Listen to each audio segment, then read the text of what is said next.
अस्सलामु अलैकुम वरहमतुल्लाहि वबरकातुहु। नहमदुहु व नुसल्ली अला रसूलिहिल करीम। बिस्मिल्लाहिर्रहमानिर्रहीम। इस वाक़या को आप लोग गौर से सुनें और पूरा सुनें। अगर आपने हमारे चैनल को सब्सक्राइब नहीं किया है तो चैनल को सब्सक्राइब कर दें, वीडियो को लाइक करें। औलिया किराम के वाक़यात यकीनन नसीहत आमेज़ ही होते हैं और नसीहत मानने वाले के लिए एक वाक़या और नसीहत की एक बात भी बहुत होती है। वो उसी से नसीहत हासिल कर लेते हैं और अपनी ज़िंदगी को बदल लेते हैं।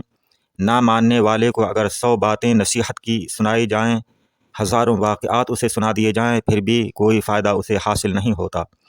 औलिया किराम के जो वाक़यात किताबों में लिखे हुए हैं, इसीलिए लिखे गए हैं कि हमारी कौम उन वाक़यात को सुनकर पढ़कर नसीहत हासिल करे और अपनी ज़िंदगी में बदलाव लाए।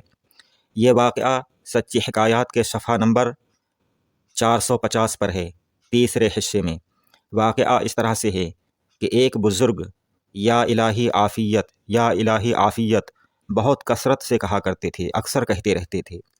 एक बार लोगों ने उनसे पूछा कि हज़रत, इसकी क्या वजह है कि आप अक्सर या इलाही आफ़ियत कहते रहते हैं?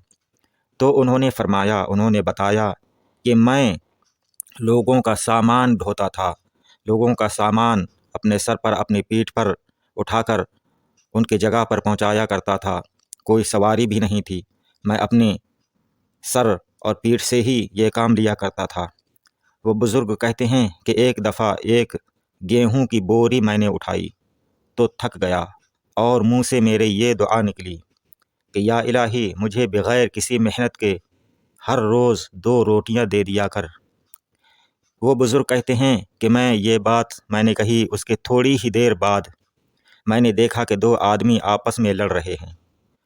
मैंने उनको लड़ते हुए देखा तो उनको छुड़ाने के लिए मैं उनके पास गया और उनमें बीच बचाव कराने लगा। वो बुज़ुर्ग कहते हैं कि एक ने दूसरे को एक चांटा मारा, तमाचा मारा, तो उसकी ज़रब मेरे मुंह पर पड़ी।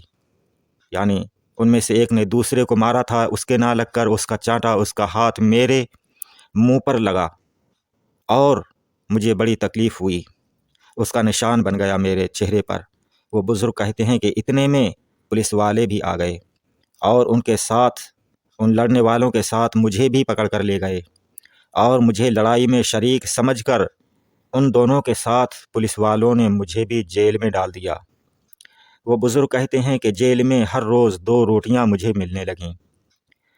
फरमाते हैं कि एक रात को मैंने ख्वाब में देखा, मैंने ये सुना कि कोई कह रहा है कि तुमने बग़ैर मेहनत के हर रोज़ 2 रोटियां मांगी थीं, वो तुम्हें मिल रही हैं।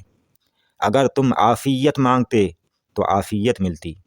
वो बुज़ुर्ग कहते हैं कि मैंने उसी वक्त कहा, या इलाही आफ़ियत, या इलाही आफ़ियत। सुबह हुई, मेरी आँख खुली तो मेरे बेगुनाह ज़ाहिर होने पर मुझे रिहा कर दिया गया। यानी उसी सुबह को मेरी रिहाई का फरमान जारी हो गया और बादशाह को, हाकिम को, काजी को ये पता चल गया कि ये बेगुनाह था, ये तो बीच बचाव करने के लिए आया था, लिहाजा मुझे रिहा कर दिया गया।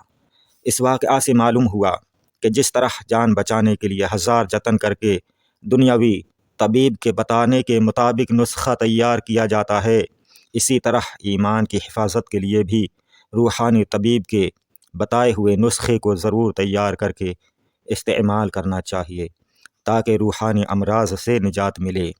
और मेहनत करना और मेहनत से खाना, और अगर कुछ ज़्यादा मेहनत से हासिल हो जाए तो उसे अल्लाह की राह में ख़र्च कर देना या अपने अज़ीज़ व अक़ारिब में उसको तक़सीम कर देना, ये भी कार सवाब है और बहुत बड़ा नेकी का काम है।